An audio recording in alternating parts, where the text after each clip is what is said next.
گریه کنم یا نکنم، آخر ماجرا رسید. گریه کنم یا نکنم، قصه به انتها رسید.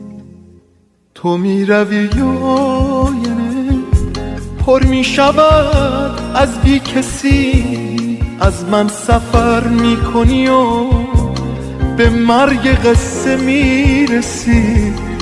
ببین که آب می شود قطره به قطره قلب من، مرگ من و قصه ماست، فاجعه جدا شدن. گریه کنم یا نکنم، آخر ماجرا رسید. گریه کنم یا نکنم، قصه به انتها رسید.